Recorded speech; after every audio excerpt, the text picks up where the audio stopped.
topics and opinions expressed in the following show are solely those of the host and their guests and not those of W4CY Radio, its employees, or affiliates. We make no recommendations or endorsements for radio show programs, services, or products mentioned on air or on our web. No liability, explicit or implied, shall be extended to W4CY Radio or its employees or affiliates. Any questions or comments should be directed to those show hosts. Thank you for choosing W4CY Radio.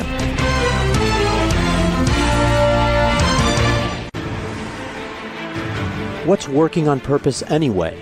Each week, we ponder the answer to this question. People ache for meaning and purpose at work, to contribute their talents passionately and know their lives really matter. They crave being part of an organization that inspires them and helps them grow into realizing their highest potential. Business can be such a force for good in the world, elevating humanity. In our program, we provide guidance and inspiration to help usher in this world we all want, working on purpose. Now, here's your host, Dr. Alise Cortez.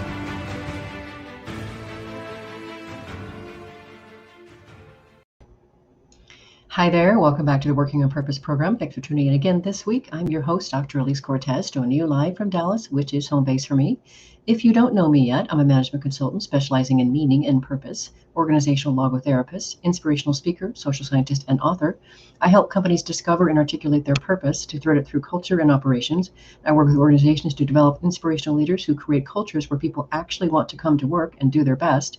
And I provide programs like the Grab Your Gusto that enable individual team members to discover and unleash their passion and purpose at work to catalyze fulfillment, engagement, and productivity. You can learn more about me and how we can work together at alisecortez.com or gusto-now.com. Let me thank my partner and sponsor, WorkProud. We are a perfect collaboration. Everyone wants to know they matter and that the work they do is meaningful and appreciated. WorkProud helps companies do just that through their mobile platform that is built to encourage employees to share stories and recognize each other's contribution. WorkProud empowers HR and business leaders to help create company cultures where all employees are inspired to feel proud of their work and proud of their company. Learn more about WorkProud and the recent study they've commissioned about pride in the workplace at workproud.com. With us today are two learned Rabbi women. Rabbi Malka Drucker has written 21 books, including the Southwest Penn Award winner, White Fire, A Portrait of Women Spiritual Leaders in America, and Christopher Award winner, Rescuers, Portraits of Moral Courage in the Holocaust. She was most recently the rabbi of Temple Har Shalom in Idlewood, California from 2016 to 2021. Also with us is Rabbi Nadya Gross. She's the director of the Hashbah training program for Jewish spiritual directors in the Aleph ordination program. Together, they co-authored Embracing Wisdom, Soaring in the Second Half of Life, which we'll be discussing today. Rabbi Malka joins us today from Santa Barbara, California, and Rabbi Nadya is coming in from Boulder, Colorado. Nadya and Malka, welcome to Working on Purpose. Thank you. Thank you. And it's so great to have you both here. And, as you know, this show is really designed to be able to help develop conscious leaders who are trying to elevate people in the workplace, and we do business that betters the world. And the reason I wanted to have the two of you on is because I think that the work that you're doing to really steward people from aging to saging, as you say, is really a critical element and a dimension and a lifeline for us as we continue our trek through the world of work. And I think what you put forth is so important because, as you say in your book, increasingly more of the elder population is getting pushed out of the workplace when they don't want to. There's so much more to offer still. So as we settle into our conversation today, I want to first start by talking about just how in the world that it happened that the two of you came together to write this book. It came out in 2019. How did the magic happen? Well, Alise, I can tell you that way back in 2009 or 2010, as Malka entered a program that I was on the faculty to train saging mentors, to train people to deliver this work from aging to saging that was sourced in our teacher, Rabbi Zalman Shalomi. And of course, I was getting to know Malka. We were developing a friendship. I knew that she was an amazing writer. And during the 2 years of that training program, I brought to her a workbook that I used when I trained end-of-life doulas, a workbook on for people who were dying, which I thought was fabulous. And I said to Malka, this work needs a workbook like this. I think you should write it. right?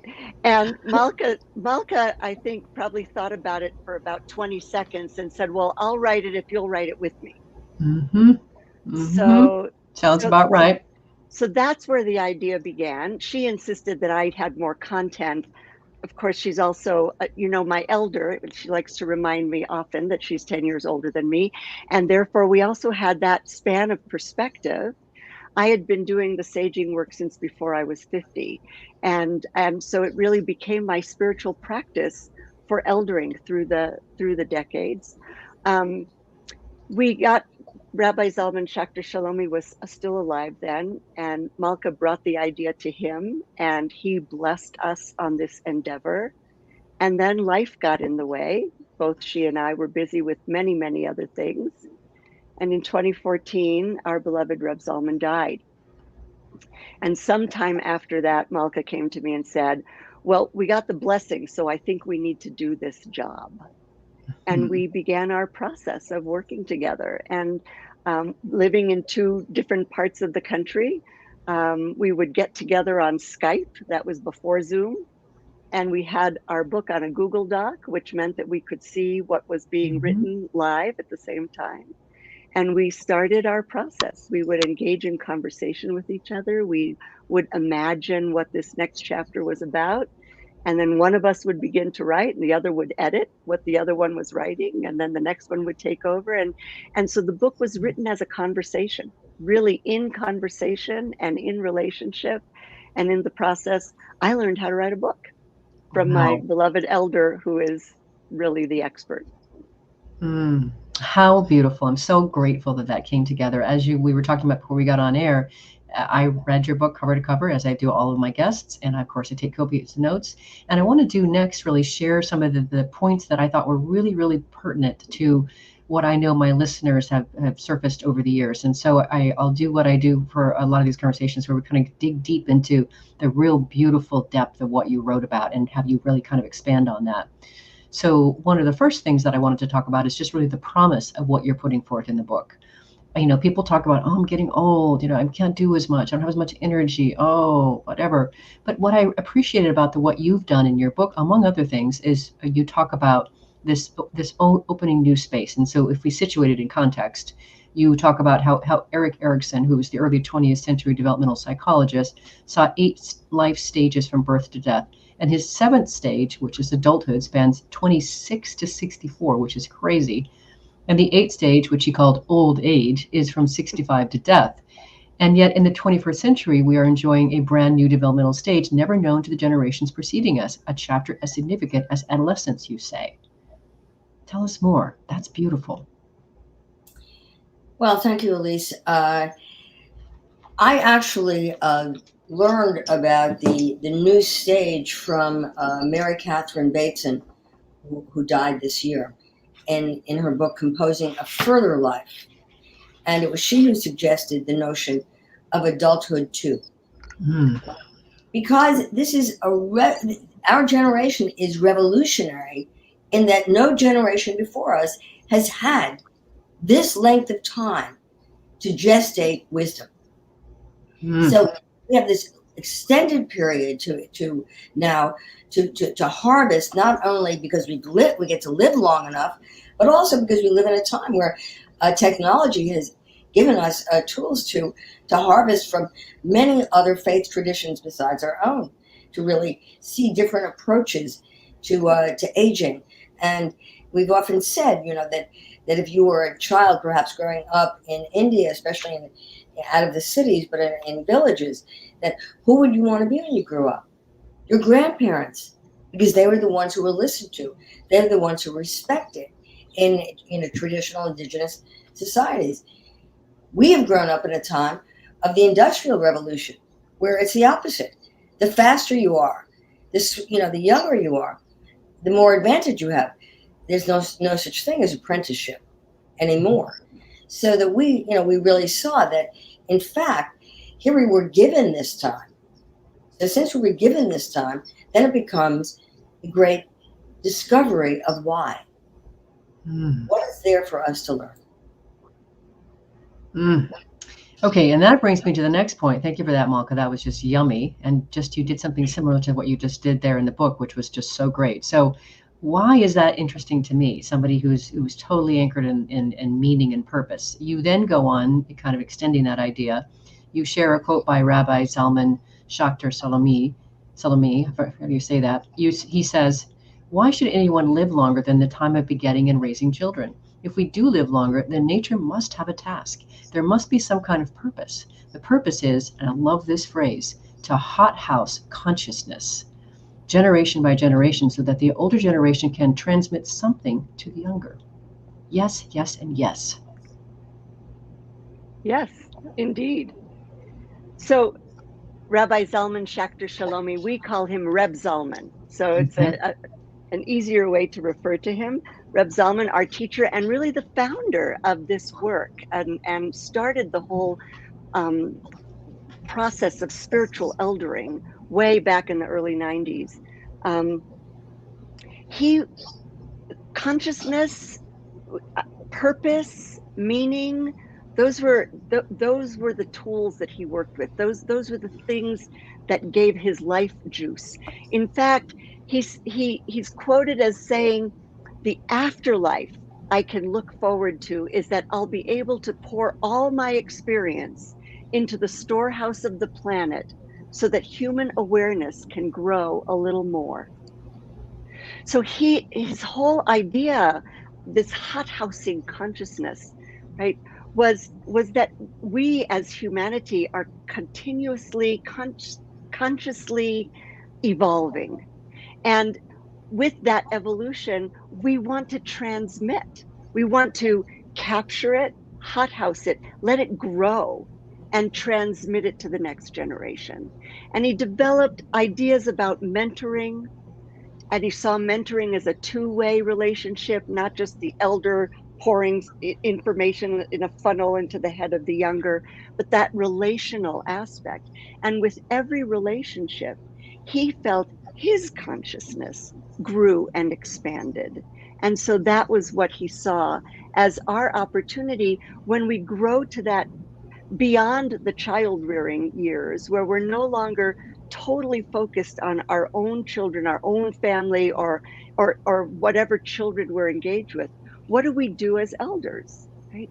There is something that wants to be developed, nurtured, nourished, and grown, and then transmitted. That exactly smacks in alignment with what I've sort of come to believe about this ongoing stewarding of consciousness through our lives as we serve through our purpose. So I'm so happy that I've gotten to know him, even though I didn't get to meet him in person. I'm getting to know him through you. So it sounds like he and I had an awful lot in common in the way we think. So thank you for that. So, okay, so the next thing I want to get to is you did something really gobsmacking for me in the beginning of your book when you introduce the notion of our lives as one cycle of a year. So each one of those, it's 12 months basically to comprise our whole life. And I did that exercise. And I found it to be extremely useful. So can you tell us, where did this come from, this exercise, and why does it work so well? Why is it so efficacious? Well, Alise, I'd love to take credit for the brilliance of it, but I can't. It's actually Reb Zalman's concept that he put together. Okay. First of all, 7 is a magic number in Judaism, and also other traditions. 7 is a number of completion. So 7 became a natural, and apparently there's a biological basis for this as well in the body, that every 7 years is a certain renewal. So Reb Zalman took the 12 months and divided our lives into 7-year intervals, so that January is 0 to 7, and then February 8 to 14, etc. And what's wonderful about this, and I'm glad that it worked for you, is because you take your life in little bites. Or what's the word, Nadya? Vorspeise? Like a little hors d'oeuvre, a little appetizer. Yeah, an appetizer. It's much easier to do that than to look at your whole life. You sit down and, I'm going to write my memoir. Where do you start with this? So you take little bites, then you're able to enter into it. Now, as a writer, I really saw the benefit of this as a structure for a memoir. That this would be, that I could teach this in, say, a 6-week class. I could give people a way to write for each chapter of their lives so far, so that they would, depending on their age, have 10 chapters or perhaps 12 chapters, depending on how old they were. And that in doing this, look, the other thing is, what Nadya didn't say about our working together is, there were two things here. One is, I was really looking to write another book, and my passion now is turning to this work that I was learning through Nadya and other teachers. The other thing is, I've yet to meet a rabbi who doesn't want to write a book. I know that I can say to any rabbi in my community, want to write a book with me? They're going to say yes. It could be about baseball, it could be about anything.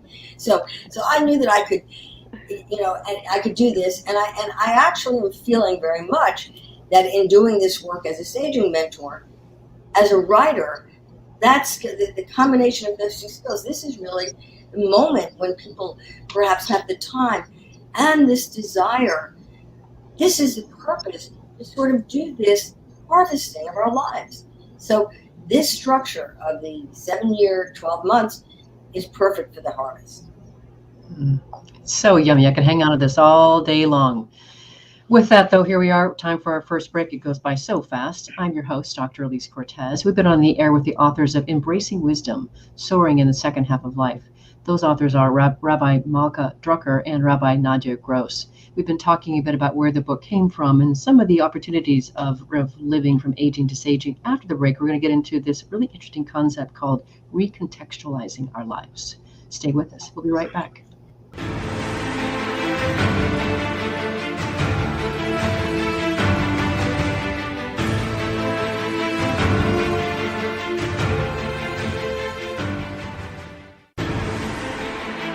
Dr. Alise Cortez is a management consultant specializing in meaning and purpose, an inspirational speaker and author. She helps companies visioneer for greater purpose among stakeholders and develop purpose-inspired leadership and meaning-infused cultures that elevate fulfillment, performance, and commitment within the workforce. To learn more or to invite Alise to speak to your organization, please visit her at alisecortez.com. Let's talk about how to get your employees working on purpose.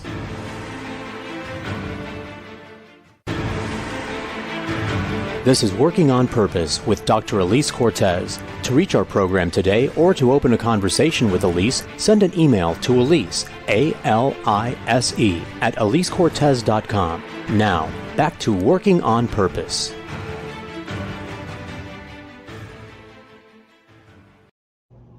Thanks for staying with us and welcome back to Working on Purpose. Before we get back to the program, I do want to invite you to check out my first book, which came out in November. It's called Purpose Ignited, How Inspiring Leaders Ignite Passion and Elevate Cause. It's on Amazon. I wrote this book to awaken readers to their passion and purpose and help transform them into inspirational leaders that actually help bring out people to their best. And I wrote it as a basis to be able to create and serve from my programs, like Grab Your Gusto and the Vitally Inspired programs. So I hope you'll enjoy it. If you're just joining the program today, my guests are authors of Embracing Wisdom, Soaring in the Second Half of Life, Rabbi Malka Drucker and Rabbi Nadya Gross. Let's first, before we get into some of that recontextualizing stuff that I think is so fascinating, I do want to hit an important point that you brought up that I wanted to talk about, and that is this idea of coming to terms with our mortality. I really love this as somebody who works in the purpose space, because purpose in part works because we don't get forever. So what I thought was so beautiful about what you've written here, again from Reb Zalman, when we come to terms with our mortality, we enter the present moment with fearlessness, increased intensity, and a sense of gratitude that makes everyone and everything seem almost unbearably precious. Wow. Yeah. It's breathless. That's a breathless quote, right? I love it. And I will let you in on a little secret. This is one of the areas where Malka and I had a lot of tussling, because I had worked for many, many years in the field of death and dying. I train end-of-life doulas. I work with people at end of life. I've become comfortable with my own mortality, and and with the fact of mortality. And it was one of those things that I had to get Malka on board with me, to be as available to this conversation as I feel I am. And what I see in this quote and what I've experienced in my own work is that the thing, that fear of dying, or that idea that death is something that happens to everybody else but not me, right? Which, you know, is a wonderful quote from another rabbi, is we expend a lot of our personal energy keeping death at bay, right? As long as I ignore the fact of my mortality, as long as I fear the fact of my mortality, then a huge chunk of my personal energy is being devoted to keeping that door shut, to keeping that idea at bay. When I come to terms with the fact that I am mortal, and that life will end at some time, and there are no guarantees, and I don't know when that will be. When I come to terms with that, the first thing is I free up all of that energy. Yes. To be present to the life I am living right now. The other piece is that when I acknowledge and accept the fact that my life will end, that there are no guarantees, it means that this present moment is the most precious thing I have, because I don't know if there'll be a next moment or a tomorrow. So it wakes me up to the gift of life, to the beauty of life, to the magnificence of this present moment, and it inspires me to live fully this present moment, not to waste a drop of it. And that's what Reb Zalman is saying, I believe, here, and that's what I've come to learn in the work that I've done all these years. Two things to that, Nadya. One is that smacks of this Japanese concept called Ichigo Ichie, which I featured the authors of that idea on my show a couple of years ago. And it's the same thing, that cherish this moment because it will never come again, kind of thing. It's sort of what the concept is about. That's the first thing. Then what I want to get to is, now you talk about this idea of mortality, then on the other, maybe not the other end of that, but certainly on the other fear of that, is this notion of the quintessential midlife crisis, which I find so fascinating. I believe it is a real phenomenon. However, you know, you talk about it as it's this notion of something is missing. We don't know exactly what it is, and it's definitely wreaking emotional havoc on us. I've come to understand that it's an existential crisis, and it's an important part of navigating our journeys, I would say. Yes, I agree, Alise. There's no question that it is essential. Richard Rohr has said that all the skills that you need for the first half of your life are irrelevant or interfering with the second half of life.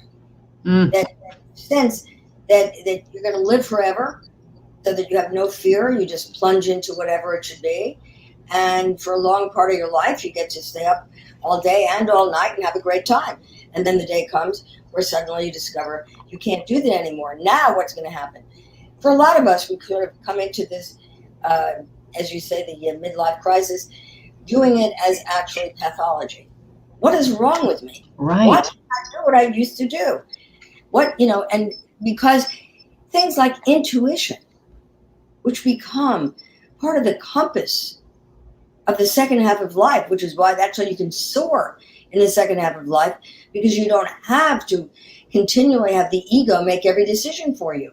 You begin to listen more carefully to something within. And you may not have an answer to what the purpose is.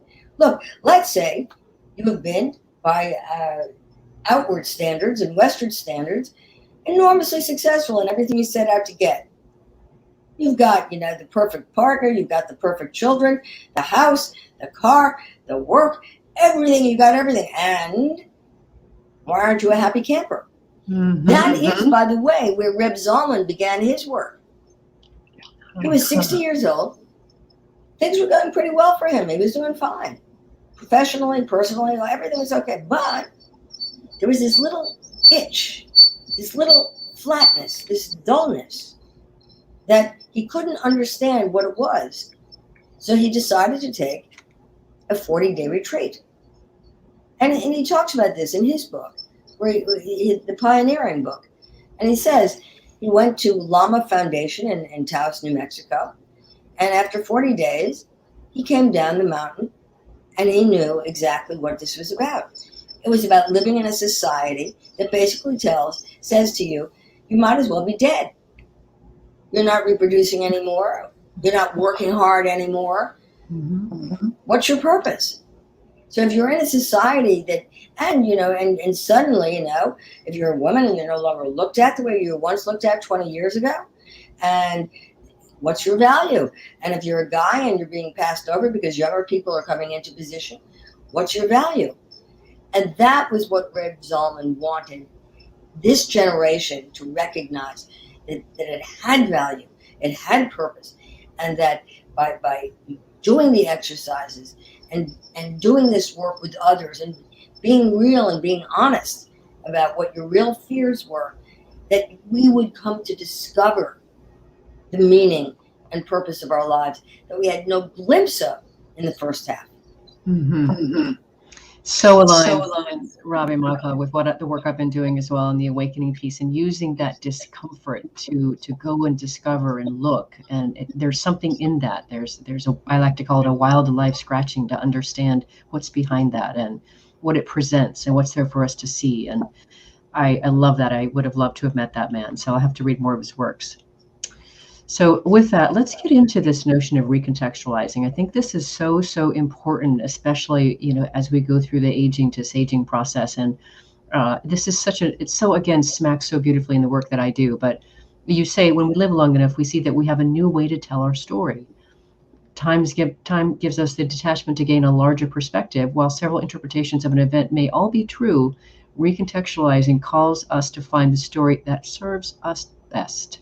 So we step back and we tell a different story. So first, if you could say a bit more about this notion of recontextualizing and maybe some of its benefits, and then give us an example. You do one beautifully in the book if you want to share that, but give us an example of what this looks like. Okay. Well, this is actually something that I think it's at the heart of the saging work. Besides coming to terms with our mortality, is that ability to take the long view of our lives and understand it for what it is, and recognize the gifts even in the difficult moments, and tell our story differently. I grew up with a grandmother who, from the time I was a very young child, would say to me, "Is that really the way you want to tell that story?" I'd come to her with a victim story, somebody did this to me, whatever. And is that how you want to tell that story? So from a very young age, I learned that there are different lenses. Mm-hmm. What Reb Zalman teaches us is that, we go through life and we carry with us stories of different moments in our lives, different experiences. And we schlep these in his language, right? We schlep these stories as, this was a time that something terrible was done to me. And this is a moment that I remember with shame. And I hope nobody else remembers that one because I feel so ashamed. Or this is a moment where, I don't know, I was so wounded and nobody was there for me.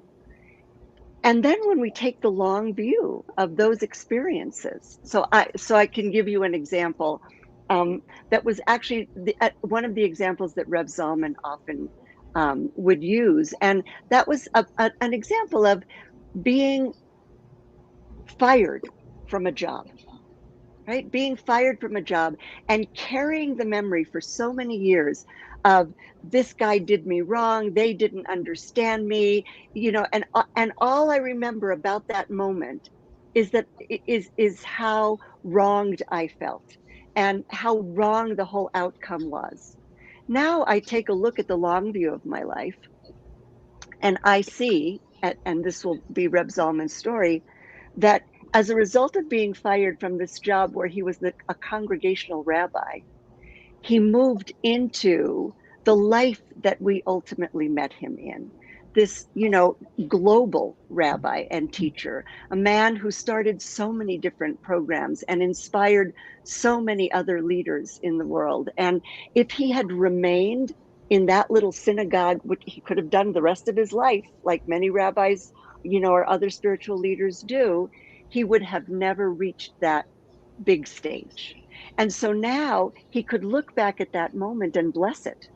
Mm-hmm. He could recognize it rather than being so angry or feeling ashamed or feeling like this was a shameful chapter in his life because that he wasn't good enough to be their rabbi.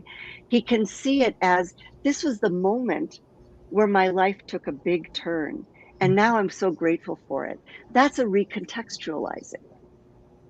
And I think Malka can tell the other story because it's really her story, the story that we tell in the book. Or a story that she knew, not her personal story. Please do, Malka. Well, this is a story about a woman who's a photographer, had her first show, and was very excited about her first show. And a lot of people were in the gallery that night, and then her mother came in. And her mother was a vain woman, somewhat narcissistic. It wasn't exactly the easiest relationship this artist had with her mother. And her mother comes up to her, and the artist has the expectation that her mother is going to say, "Congratulations." But instead, her mother says, "How do you like my necklace?" And the artist is like, and it became the perfect narcissistic mother story for years and years and years. After the mother dies, the artist decides she's going to write a book, a memoir about the mother. And in doing this, she looks at the photograph. She's a photographer. Looks at the photographs. Looks at the photograph of the necklace that the mother was wearing, and she realizes that it was a piece nothing like anything else her mother owned. It was contemporary. It was modern, if you will. And it was clear she had bought it purposely for this occasion, thinking that her daughter, this would be something her daughter would really like, and that it was, in a sense, honoring the daughter, honoring the evening. So all those years later, she came to realize what it was. And look, a lot of the apologies that we make, if we're lucky, we get to do them while we're both on the planet. But we do find ourselves at a certain point in our lives making apologies for things that we did a long time ago. And maybe those people aren't here anymore to receive them, or at least we hope in some realm that by doing this, there is some repair by our coming to understand the truth of that moment, and that we've gotten to tell at least a better story than the story we told ourselves as victims for years. Mm-hmm. So empowering, which is why I wanted you to share that. So beautiful. It also really aligns with some of the logotherapy work that I do as well. So here we are already coming to our next break. I'm your host, Dr. Alise Cortez. We've been on the air with the authors of Embracing Wisdom, Soaring in the Second Half of Life. Those authors are Rabbi Malka Drucker and Rabbi Nadya Gross. We've been talking a bit about this idea of recontextualization. After the break, we're going to talk a bit about some of those beautiful mistakes that we've made along the way and what they really are as gifts. Stay with us. We'll be right back.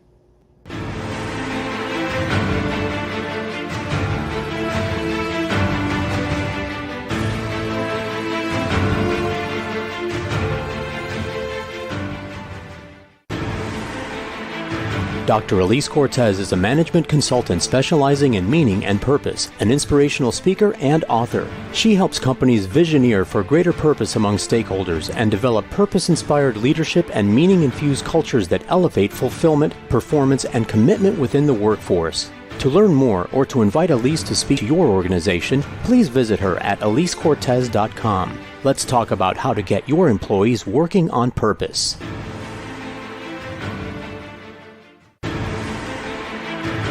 This is Working on Purpose with Dr. Alise Cortez. To reach our program today or to open a conversation with Alise, send an email to Alise, A-L-I-S-E, at alisecortez.com. Now, back to Working on Purpose.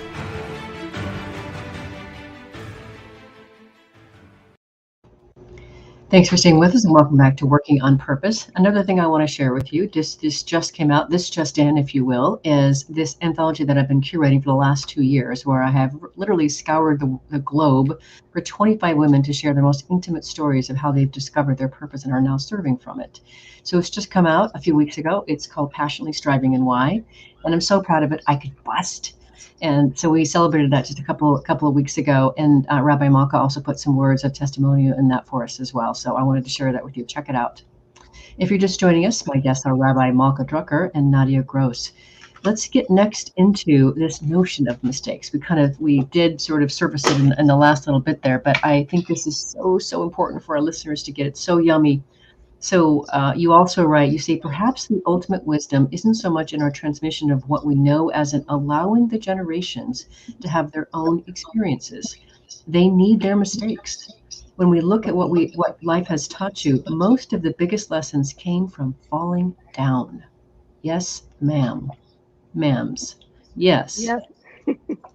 Yes, Alise, absolutely. I think if we can be really honest with ourselves and tell ourselves the truth about ourselves, those things that we are most proud of in our character, in our accomplishments, in our relationships, emerged out of big oopses.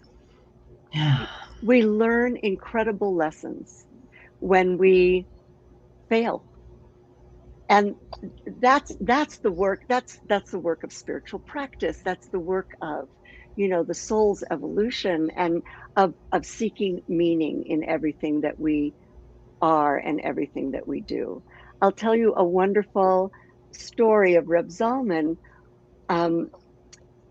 Right near the end of his life, the last book that he was a part of came out, called The December Project, written by Sarah Davidson, and he was chronicling his December years. We talked before about the cycle of our lives so he was chronicling the December years, and they had a public celebration and questions and answers here in Boulder, Colorado, where Reb Zalman lived. And he said at a certain point, there are times that I still want to get angry with my younger self. And I want to say to my younger self, why did you do that? Or why weren't you smarter about this thing? Or how could you have made this kind of mistake? He said, and then I experience my younger self standing up to me and saying, don't you blame me, old man. It's because of me that you are you. Mm-hmm. Oh, that's so good. So good. It's so good. It's so right. Thank you for generating that the way that you did. It's gorgeous. And then we have to go on to another part here. It's just amazing to me how many overlaps there are in what you've written about and my methodology and approach. So definitely overlap here when you say only when we no longer have the mini task of the second act can we reflect upon what it means that we did those things. This is when we begin to think about legacy and the purpose of our lives. Without purpose, we lose zest and passion for living. Joie de vivre is a key part of wisdom. Amen, sisters. Amen. Yeah, I mean, what I've thought about since actually writing the book, that when Nadya and I talked about this is, what happens for people who never developed a practice of joie de vivre? Yeah. This is a major difficulty. However, I will say that people at different stages of their lives may come to a certain awakening. There's no question for a lot of us that being busy has been an MO, again, for that first half of life for so long that we're terrified of the stillness. We're terrified at first of the quiet.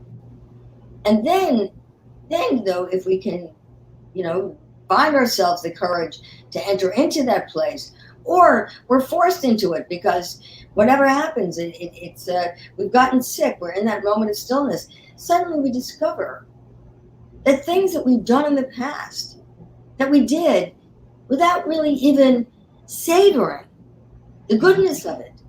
Yeah.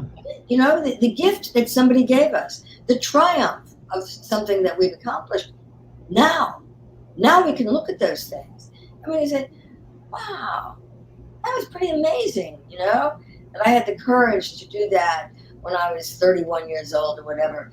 And that, I didn't know it then, like Reb Zalman, that would be a turning point for me when I responded the way that, an example for me is I began as a writer.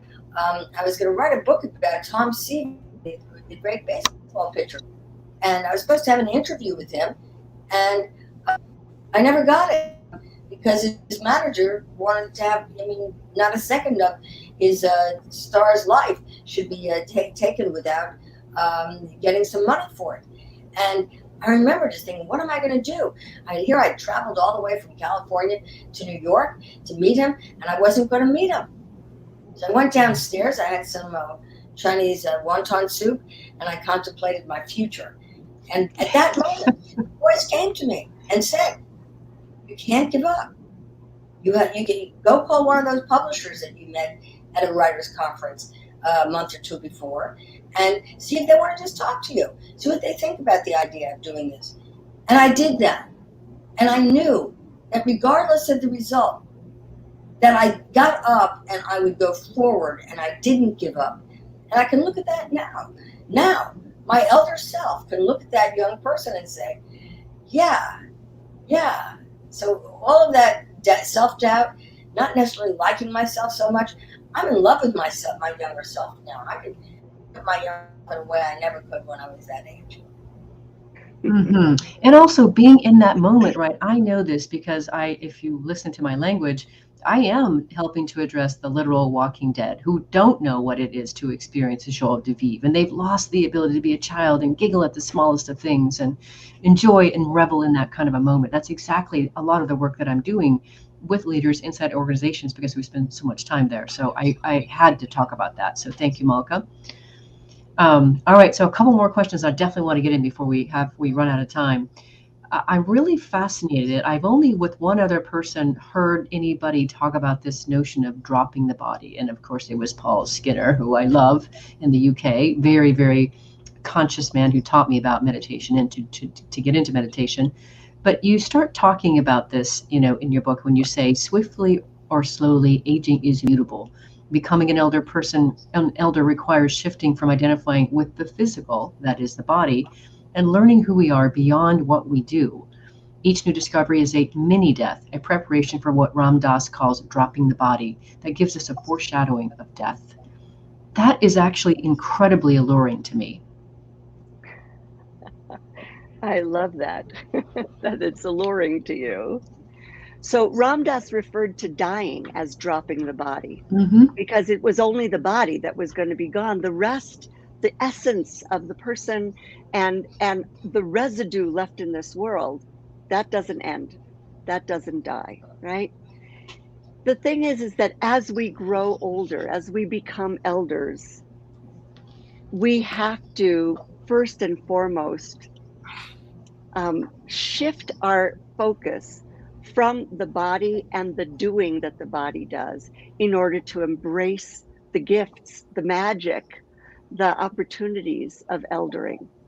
And we as women particularly, this can be a really difficult thing where we've learned that how we look and what we accomplish with our physicality is how we get a sense of meaning and how other people see us as being important or worthy of taking up space in this world. And so learning to actually disidentify as our body changes, as our capacities wane, we have less energy. Malka referred to that earlier. Now I need a nap. I used to be able to work from sun up till almost the next sun up without thinking about it. No way now. My brain sort of says it's time to shut down. When I go downstairs to prepare dinner for my husband and myself, I'm not coming back to my desk afterwards to continue working. There was a time that I would do that till 1, 2, 3 in the morning.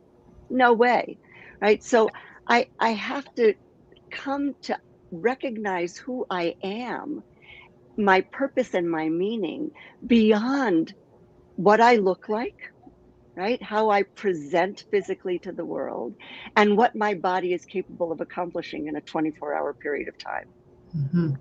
And each time we come to terms with that little bit of loss, that's a mini death. Mm-hmm. And so when we recognize it in that way, we come to identify more with our essence, with the meaning of the life that we've lived, with the purpose that we have spread out in the world, with the legacy that we are leaving. And we can actually embrace the joy, the delight, the magic, the opportunity, and the wisdom of elderhood. Mm. I could have this conversation for days, but I think we have time for one more question, and I want to bring that to the notion of guilt and regret. That's so important. So many people carry that, and you do this so beautifully in your book. So you say we learn to distinguish between guilt and regret for what we have done. Self-forgiveness allows us to know that everything in our lives had to evolve the way it did so that we could learn what we needed to know to become complete human beings. This is an act of humility that ennobles and expands consciousness. That we have pain in remembering our behavior in a past incident demonstrates that we have learned from it and would not in our present consciousness do it again. In this we can rejoice, and we can also forgive ourselves. That's incredibly powerful. Well, yes. One of the things about Reb Zalman's last words in the December project is I noticed how many times the word forgiveness, forgiving, forgive came up. That the way to feel a complete life is to come to that place of forgiveness, and it has to begin with oneself. So there's a poem called "The Art of Losing" by Elizabeth Bishop. I could tell you that I think in a lot of ways that one of the ways we become sages is by recognizing that what do we lose? We lose our egos. What do we gain? We gain our souls. Mm. And the only way we can do this is by the admission of what we have done in this life, and to be able to forgive ourselves for what we've done. And in doing that, we enter into a certain nobility that will take us to a place of ultimate completion. But it's true that in many ways, I mean, I do find myself saying to my friends, to anybody who's willing to listen to me, look, how arrogant are you going to be? Like, you should be better than everybody else? That there's an assumption that the only way for us to do this life is for us not to make mistakes, not to have done the wrong thing, and that to ultimately come to the admission of these things, and then to come to the forgiving ourselves, and maybe having to do something to reach that forgiveness, by making some amends, doing some reparation, whatever it should be. I mean, that is ultimately that I would hope that everybody who might be listening and watching this will come to a place of saying, wow, I might actually free myself from the prison of my needing to always be right. That's a big thing. And I think that's one of the gifts that we can get as we become elders, and recognizing that nobody needs us to be right. What they need is to be loved, and they need to be loved by us. And that's one of the things that we can learn to do as we come into better relationship with ourselves by heavy doses of self-forgiveness. Thank you for that, Rabbi Drucker. That was just delicious. So we've come to the end of the show, and I want to give you both just a chance to, maybe in like 15 seconds, just what would you each like to leave our listeners with? We have listeners across the globe. What would you like to leave them with? Malka, you go first. Okay, Nadya, buy our book. That's the first thing. Buy 2 copies. Seriously. You could read 1,000 books on this subject. You can read all of Alise's books. You can read all of our books. And you will not get home until you sit down with somebody else and you actually talk it through and do the work together. Yes. So that's what I'd like to say. Thank you, Rabbi. Rabbi Nadya? Yes. And just as Malka and I have become saging buddies to one another. That is the single most important thing as we grow into elderhood, as we have to confront our mortality, as we have to deal with those mini deaths. You know, I had to let my 31-year-old body die and acknowledge my 66-year-old body and love it just as much as I had loved the younger one, right? We need somebody to witness us, to hold us, to love us unconditionally into our elderhood, and to help us tease out the pearls of wisdom from this long life experience that we are living together. So find your saging buddy. Oh, thank you, Rabbi Nadya. What a beautiful way to finish. Thank you both. What an honor, and just filled my heart and soul to be reconnected with you and to read your book. So very grateful to be on the journey with you. Listeners and viewers, if you want to learn more about these amazing women, you can find Rabbi Malka Drucker at malkadrucker.com. You can find Rabbi Nadya Gross at yerusha.org. That's YERUSHA.org. And thanks to our partner sponsoring again, Work Proud, which helps companies build a platform where your workforce receives meaningful feedback. And thanks for the work from their people from across the company. Last week, if you missed the live show, you can always catch it via recorded podcast. We were on the air with Jeff Tuff and Stephen Goldbach talking about their book, Provoke, How Leaders Shape the Future by Overcoming Fatal Human Flaws. It's a fascinating conversation about the limiting mindsets and cognitive bias we humans must learn to intervene to be our best. Next week, we'll be on the air with Uni Torrentini from Norway, talking about her work, understanding the criticality of loneliness in today's times and how it impedes our well-being. See you there. Remember that work's at least a third of our life, so let's work on purpose. We hope you've enjoyed this week's program. Be sure to tune into Working on Purpose, featuring your host, Dr. Alise Cortez, each week on W4CY. Together, we'll create a world where business operates conscientiously, leadership inspires impassioned performance, and employees are fulfilled in work that provides the meaning and purpose they crave. See you there. Let's work on purpose.